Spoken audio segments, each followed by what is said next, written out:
Hello, beautiful moms out there. Today I'm doing an impromptu video. Something that's been on my mind. Something I've experienced actually with one of my son's doctor that has me baffled and pretty pissed off. So I took my son to the ENT for a follow-up. He's been having ear infections. His last ear infection was July of this year. Thank God, no more ear infections. But the ear infections were coming in alternating years. But since receiving his last dose of antibiotics, which was amoxicillin, the beginning of July, I noticed that he was developing a lot of bloating, a lot of post-nasal drip, a lot of gas, discomfort.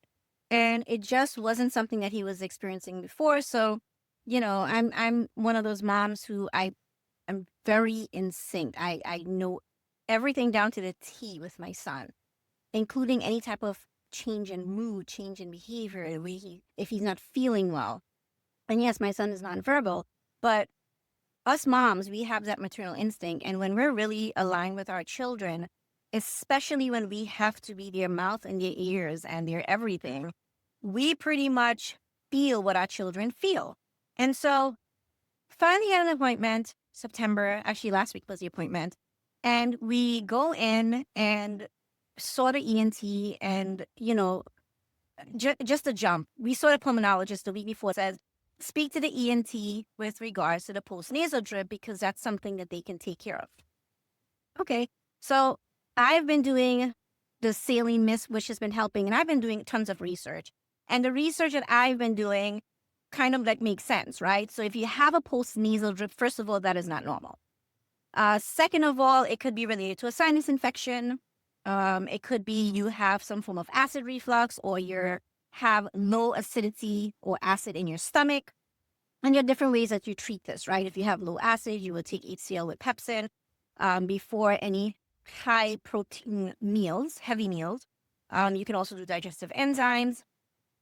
If you have too much acid, which can cause the post-nasal drip, there's protocols for that as well, which is basically eating earlier, eating foods that's not going to trigger the acids, making sure you're sitting up, you have elevation, and there's other protocols or other things to add to that protocol.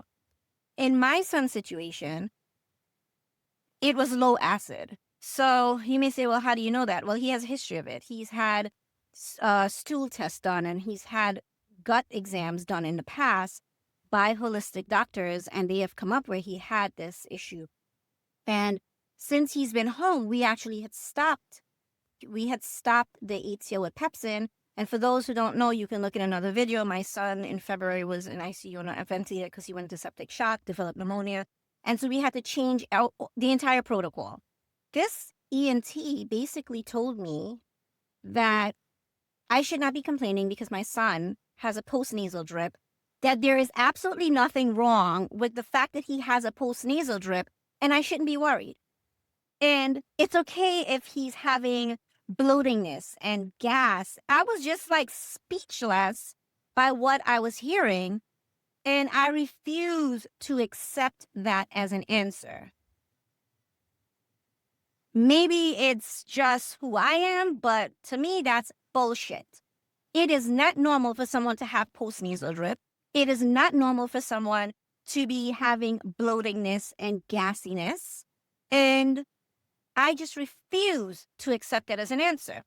And so I'm on here to share my journey and to tell other moms, do not, please, do not accept an answer that you know deep down inside is not the correct answer. Do your due diligence and your homework to find out about what is going on with your children or your loved one medically.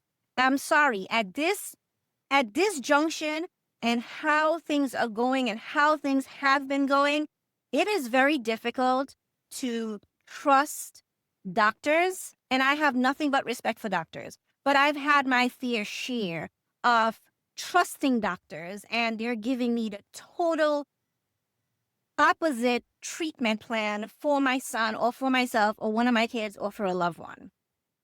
And so I'm here to encourage you, do your due diligence. Doctors nowadays, it's no longer using common sense when it's treating a patient.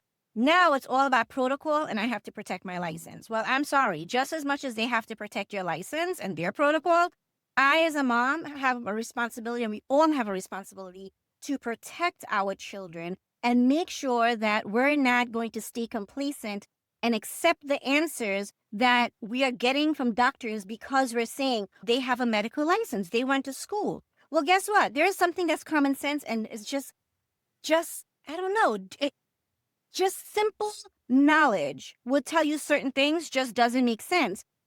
But in the medical field, things has changed. Jumping off, because I know I went on a tangent there because it really upset me. And I wonder like how many other moms, other parents are going through this where they just don't know better or they're not educated or even know where to look, because I was one of those parents, right? I couldn't find the right doctors. I didn't know other alternative medicine existed and that we can try it, right?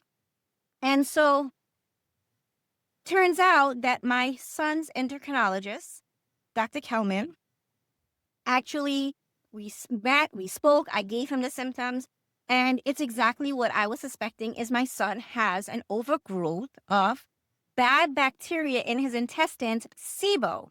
So SIBO, look it up, moms, is literally it causes the symptoms that my son has. Post-nasal drip, which is an overabundance of mucus, comes specifically during certain times of the day. Mostly now it's at night. And it comes from the low acid, and it also can be a symptom of SIBO. Now, how do you treat SIBO? I had to revamp every single food that Daniel eats. I had to figure out what was causing the flare-up, what was causing the inflammation, what was feeding the bad bacteria, what supplements I needed to remove, what supplements I needed to put in. How do I introduce it? How do I monitor?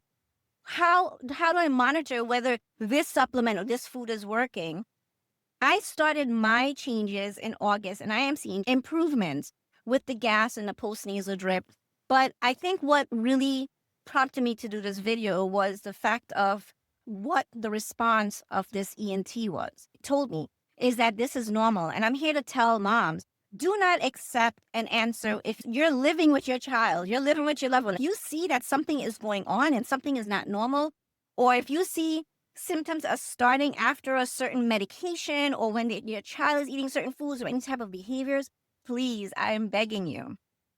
That is a way of the body communicating. Think of it this way.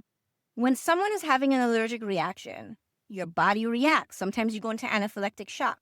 Sometimes you don't go into anaphylactic shock, but your body is still reacting. Your body still communicates and tells you, we experience this.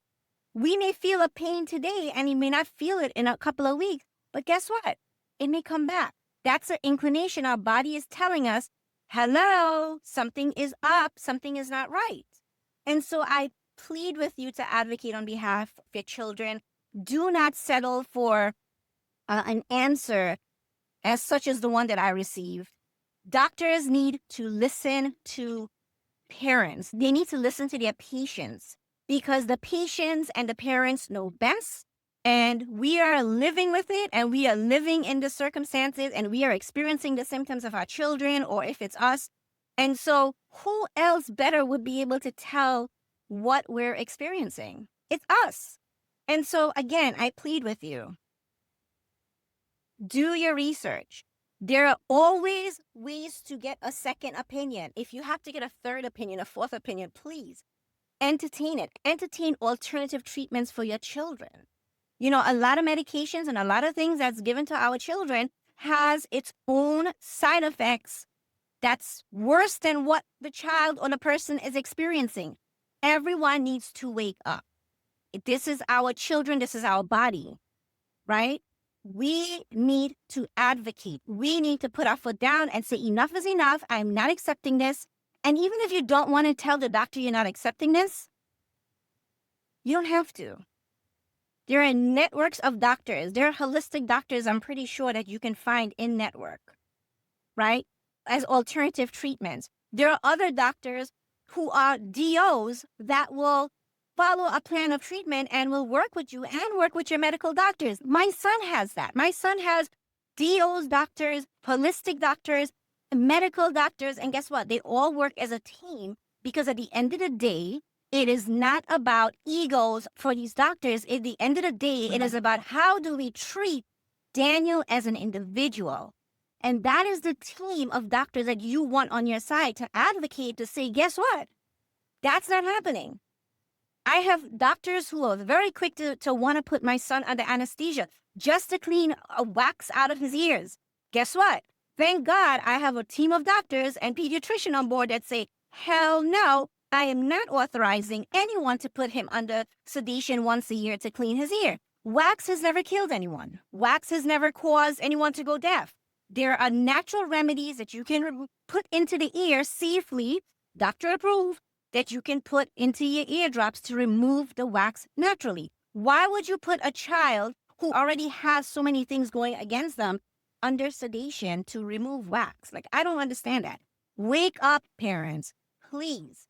If you want to know more about my son's journey and on the SIBO and the protocol that I've used and what the doctor has recommended, or if you have any questions, or if your child is experiencing certain symptoms, please do not hesitate. You can book a free strategy call. We can discuss it. I always recommend you go back to your doctor, but make sure you have a doctor that's willing to listen to you. That is so, so important. Even if it's just to call and vent. Like for my sons, I have doctors, I have their personal cell number, and I don't take advantage of it. But when I find that something is off with my son, I can call them and I can run ideas or bounce ideas off of them and say, this is what he's experiencing. What do you think? This is my theory. And they'll tell me, yeah, I agree with it. Let's try this. There are moments where I've called my son's pediatrician, bawling my head off, crying, because I'm just so frustrated of whatever is going on. And he never once tells me, you know what, I have a patient to see. I can't do this right now. No. What does he do? He tells me, hold on, let me go into a private area or whatever it is, and he will listen to me. He wouldn't give advice. He would just listen, just so I can get a soundboard or get my feelings out, and then I'm good. These are doctors that you want to keep on your side. These are allies for your team. And so I encourage you, do your homework, do your due diligence, mom. Do not accept an answer as this is normal, because there is no normal. Nowadays, we draw labs, and the reality is when our body is telling us that something is off and we go to the doctor and the labs are drawn, there's a protocol where they come back and they tell you, oh, you're fine, there's nothing wrong with you. But if you really look at your labs, you're barely touching the abnormal bar. Okay? And then you go home and you're like, the doctor says I'm fine. The lab says I'm fine, but I don't feel fine. Wake up and listen to your body. Find a doctor that would hear you. Find a doctor that would look at those labs and say, yes, you're not crazy. I've had doctors where I literally felt like crap and I walked in and guess what I was given? I was given a freaking script for psychotropic medication or antidepressant and was told, well, your symptoms aren't medically. Your symptoms are in your head. And because you have 4 children, you're overwhelmed. Screw you. I am not insane. I am not crazy. I know my body. I know what I'm experiencing. I am sharing with you as my doctor what I'm experiencing to help me explore, because this is your field. This is what you went to school for. Wake up, moms. Be an advocate for your children. Be an advocate for yourself. There is always a doctor out there that you can find once you do your research that you can get the help that you need for yourself and for your children. Most of the time, insurance is covered. Sometimes you may have to pay out of pocket. But guess what? You cannot put a dollar sign on your health. You cannot put a dollar sign on your child's health. I hope you found this helpful. I hope you receive my message in love. And if you have any questions, feel free to book a free strategy call and follow your gut, moms and dads. Follow your intuition. Trust that what you're feeling is correct. Don't just trust something on surface level and accept that that is what it is, because the reality is it's far from the truth. And I rather, as a mom, I don't like to just treat symptoms. I believe in finding the root cause. Because guess what? We may be given medication that will fix the symptoms now, but if the root cause hasn't been fixed, 10 years from now, 5 years from now, it's going to wreak havoc on our children's health and on our health if the root cause isn't fixed. So let's advocate to always find the root cause and not fight the symptoms. Now, I know it's easy to just say, oh, well, let's fix the symptoms, because sometimes it could be overwhelming. Sometimes we don't want to deal with what the root cause is. Sometimes it's too hard for us. It's overwhelming, right? And I get all of that. And it could be scary. But the reality is, I'd rather find a root cause now to start the healing process through food, through herbs, through supplements, and if antibiotics is needed, rather than waiting 10 years, 15 years, and my child suffering from something that I could have helped him 10, 15 years prior. I cannot afford to make that mistake. When I went prior to him starting this whole journey and being diagnosed at age 7, Daniel and myself and my family, we did not have a holistic lifestyle. I did not know as much as I know now. And when he was diagnosed with autism at age 7, my whole world and his whole world and our family's entire world was flipped upside down. And I was then introduced to naturopathic doctors and holistic doctors that just opened up my eyes and just poured knowledge into me. And I've never turned back. Now, don't get me wrong. I have nothing but respect, and I understand the place for medical doctors and for medical research and treatment and antibiotics. That is not what this video is about. It is a video about just telling you to advocate and do not just accept that this is what it should be. Have a team of doctors. Make sure your doctors are on the same page. You, as a mom, as a parent, as a loved one, do your research. Be open to alternative treatments. Speak or join communities with other parents who have been through what you have been through. I hope you found this helpful. Don't forget to sign up for my free 10-day guide. The link is below. And book a free strategy call. If you found this to be helpful, please hit the like button and subscribe.